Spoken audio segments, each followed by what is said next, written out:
soldiers, sailors, and airmen of the Allied Expeditionary Force. You are about to embark upon the great crusade toward which we have striven these many months. The eyes of the world are upon you. The hopes and prayers of liberty-loving people everywhere march with you.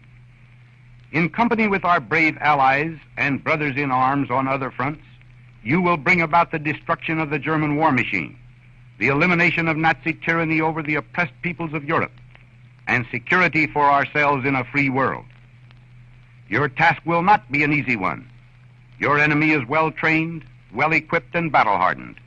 He will fight savagely. But this is the year 1944. Much has happened since the Nazi triumphs of 1940-41.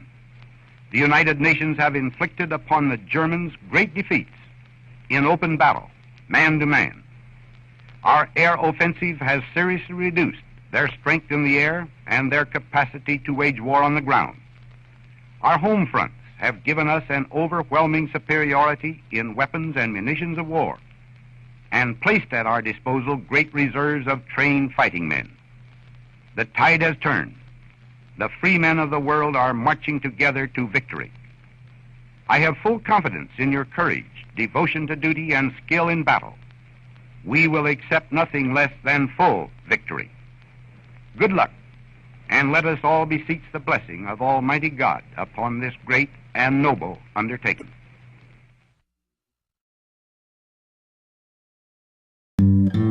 You are listening to Grim and Stone, The Mountain Perspective. This podcast may contain objectionable language.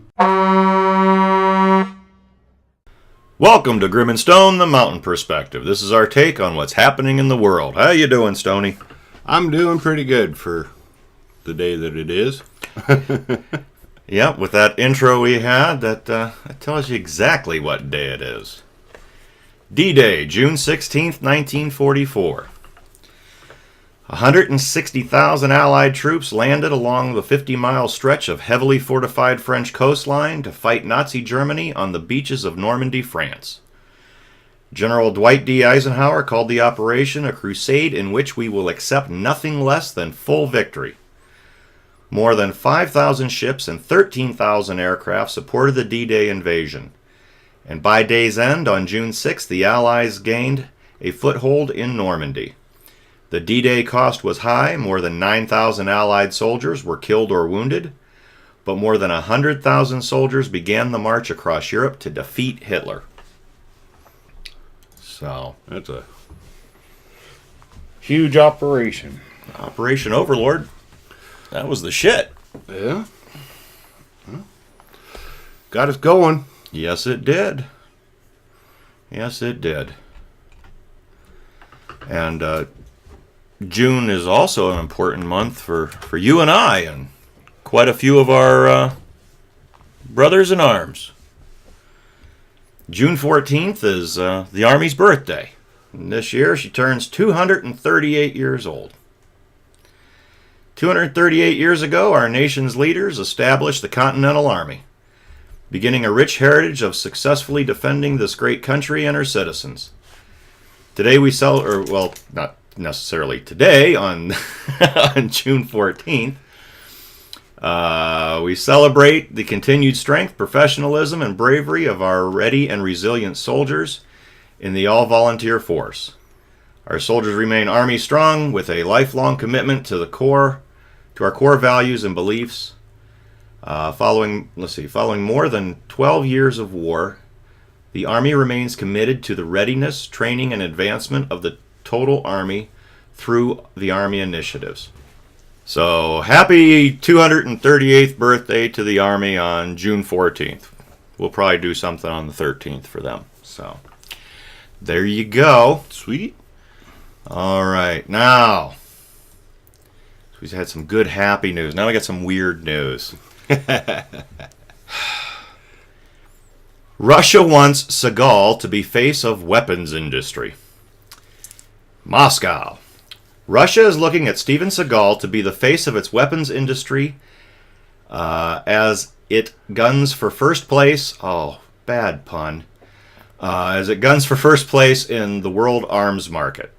Deputy Prime Minister Dmitry Rogozin said the action movie star may head up an international marketing campaign to promote the Degtyarev.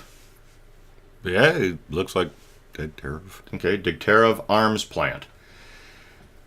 Russian news agencies reported. Oh, there was a comma in there. He accompanied Seagal to visit there on Tuesday. And here's a quote from Rogozin. "You are ready to fight American manufacturers with your teeth and your intellect. And if Americans are prepared to promote and support you, that says we're learning new ways to work on corporate warfare markets." And Russian officials are big fans of Seagal. And he met with President Vladimir Putin in March and claimed to have set up a meeting with Rogozin for the congressional delegation last week. So, and that's just a great picture of Seagal, too, looking all friggin' badass. I think he's conflicted in that picture, because I think he wants to kill all of them. Well, it's that whole trained warrior thing, have a plan to kill everybody you meet. Yeah, I mean, but it's funny because he's like, "I'm here to kill you," and he's just, he looks like he's ready just to annihilate all three of those guys, and You're looking good with that goatee beard. And the fake hair. Well, he's bald. He's balder. He's not bald. He just has nappy head. No, he's got the. Yeah, he's gonna claim he has widow's peaks, but I've got fucking widow's peaks. He's bald, and that shit's fake. So. Tell him that. I will. You're bald and your shit's fake. Ha! All right, now I'm going to have to somehow edit this down a little bit.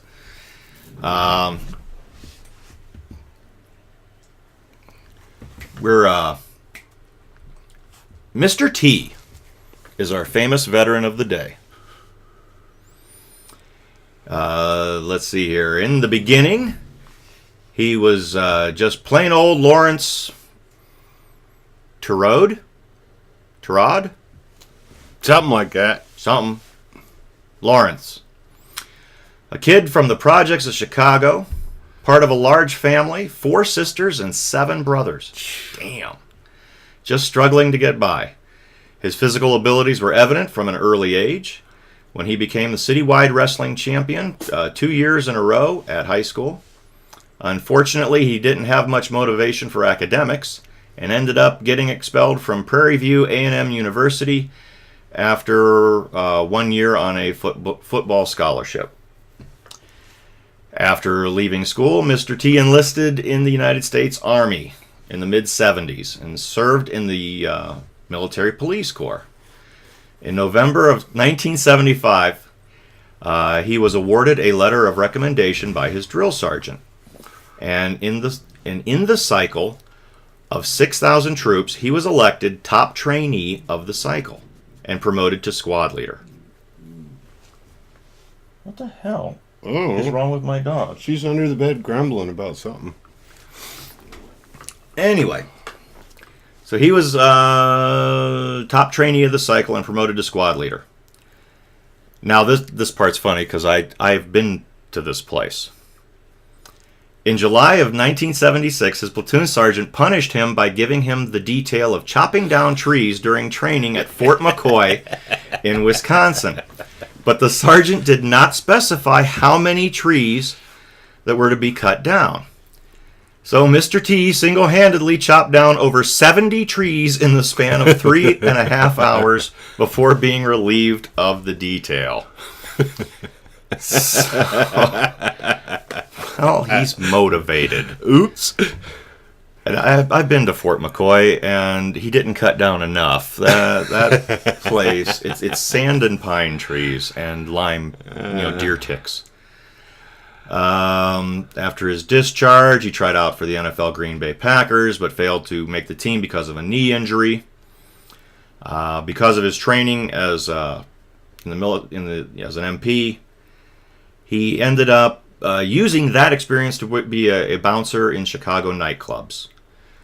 And the gold chains and stuff that he wore was actually, that all started from him picking up jewelry that was left over at the bar at night where people had lost it or whatever. So he just started wearing it, and that kind of became his trademark. And so then he ended up becoming a famous bodyguard, a celebrity bodyguard, and would charge more than $3,000 a night for his services, protecting stars such as Steve McQueen, Diana Ross, and Muhammad Ali. And he appeared on television, or a televised bouncer competition, and that's where Stallone saw him and decided to cast him as Clubber Lang in Rocky III. I actually saw that when it was first televised. Oh, the bouncer competition? Yeah. And it was pretty intense, and it was funny too, because they had the man toss. Mm-hmm. And they had a little person, A dwarf, midget, whatever, with a harness. And one of the competitions was, how far can you throw this guy? Don't throw the dwarf. Oh, man. It was a good show. Yeah.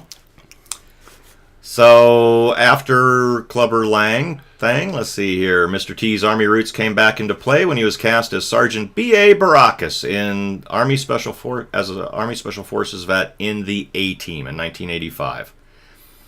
And let's see here. Still colorful as ever, Mr. T currently lives in L.A., and as you would expect from a tough guy, is healthy even after a 1995 bout with T-cell lymphoma.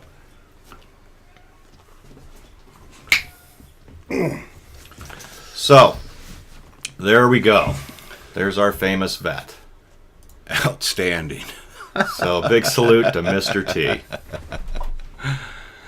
Okay. Let's go from our famous vet to somebody that's not real bright. Indianapolis. Police said an Indiana woman who blocked an amorous couple's sport utility vehicle after spotting them having sex in it was injured when the SUV ran into her. That's all that really needs to be said. Oh, you're having sex? I'm going to get in your way and make you stop. That's wrong. Okay. Yeah, if this is going on and you are going to interrupt me, I'd probably run you over too. 20 years old. Wait, she's 20. She's 20. Yes. She's probably a member of Westboro. Ooh. I don't know. She's 20 years old. She saw him having sex in the parking lot at a Super 8 motel. At 1:30. At 1:30 in the morning. Okay, 20-year-old woman, what are you doing at the Super 8 motel in the parking lot at 1:30 in the morning? Huh?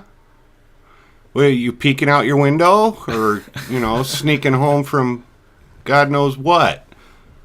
Good Lord. Anyway, she knocked on the window, the driver of the SUV made several attempts to drive around the woman to leave, and she just kept getting in the way and ended up getting hit.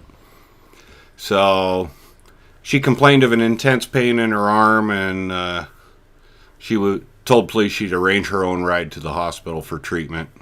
And the police are working to locate the vehicle's owner. But, yeah... Okay, there's all kinds of problems with this story, but the first one is don't interrupt the nookie. Never interrupt the nookie. I mean, it's 1:30 in the morning, so it's not like it was broad daylight. Yeah. They're in a Super 8 motel parking lot. Leave them be. You walk up, you see it, you chuckle, you move on. Yeah. It's not like, gee, at 1:30 in the morning I'm walking down the street with my kids. Yeah.